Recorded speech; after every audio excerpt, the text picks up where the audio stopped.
This week, consistency builds credibility. 15 weeks of the Saturday Nugget, and it's my birthday? Oh, it's on. Let's get to it.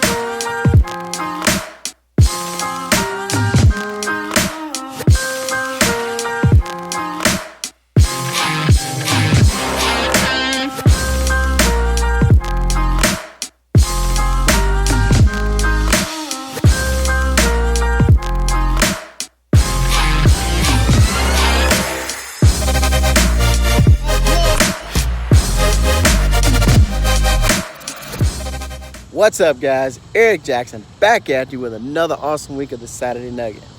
And I have a very special treat towards the end of this video in celebrating 15 weeks, yes, 15 amazing weeks of the Saturday Nugget. So stay with me as I'm sure you'll enjoy it. So let's get to this week's topic. Consistency builds credibility.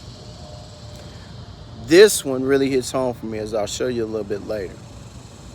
But in building your brand or just being a great leader, be it with your family or friends, in your community, or just at work, your consistency will be the biggest key in building your credibility.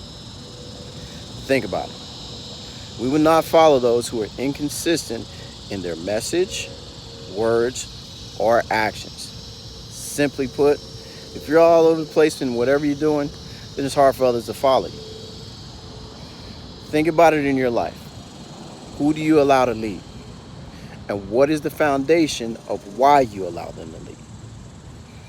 I'm betting at the base of it, it has to do with consistency. Consistent in either being there for you, having the answer, or simply being able to count on them to follow through. And fellas, this especially holds true with the woman in your life. She has to have consistency from you to be able to trust you. It's not just a business principle, but it resonates in every area of leadership in your life. With your significant other, kids, family, friends, co-workers, partnerships. Bottom line, if you truly want to build trust and credibility in every area of your life, be consistent in your actions, words, and decisions. Consistency builds credibility. That being said, as I mentioned before, I have a very special treat at the end. And sticking with my nugget of consistency, for the last 15 weeks, you've allowed me to bring my message and graciously not judged or criticized anything that I have delivered. For that, I say thank you. And I promise to continue to improve, deliver quality, relevant content, and uplift us all. Now, here's a recap of what we covered so far in the last 15 weeks. And continue to look forward, for the best is yet to come. As always, I love you, appreciate you, and make the rest of your life the best you life. And by the way, I'm celebrating my birthday, so drop your boy some love. See you next week. What do you need to happen in your life that's not happening right now? You are so gifted and anointed. You are fearfully and wonderfully made. Your problem is you. Your problem is you. No, I'm gonna say it again. Your problem is you. You don't need no business cards, no websites. If you good, they'll find you. You don't need all that.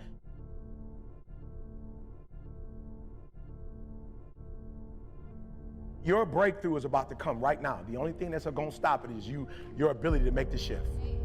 That's it.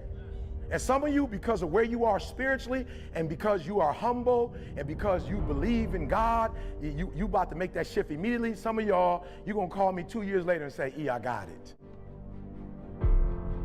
No, when you start doing what God tell you to do, it ain't gonna be no room.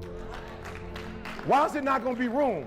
Because you're not supposed to borrow, but you're supposed to lend. Some of y'all so dumb, you praying for you when you don't even know that God don't even plan to give you that little that you're praying for, because if he gives you that little you're praying for, you're going to be satisfied and you're going to get your blessings cut short. Why? Because there's a portion you're supposed to get to give away. The real blessing is going to come in the portion you're supposed to give away, not the portion you keep in.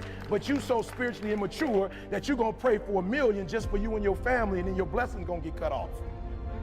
Because the blessings don't come from what you get, The blessings come from the seed you plant that's going to bring you back more. So that's why God ain't blessed you yet, because you're going to take the blessing and go get a whip with it. You so sick, and you so worried about what people think about you. You still on what people think. Some of us driving cars, not because God told you to drive it, but your self-esteem is so low that you got to make people think you somewhere that you not. That's a sickness. You have a low self-esteem. You care more about what man think than what God think. You tripping on what I think about you when God pissed at you, and that don't bother you. You have more concern about what another human thinks about you. You're closer than what you think. With just a quick shift, you are closer than what you think. Come on, Holy Ghost. About 100 yards. I could run 100 yards.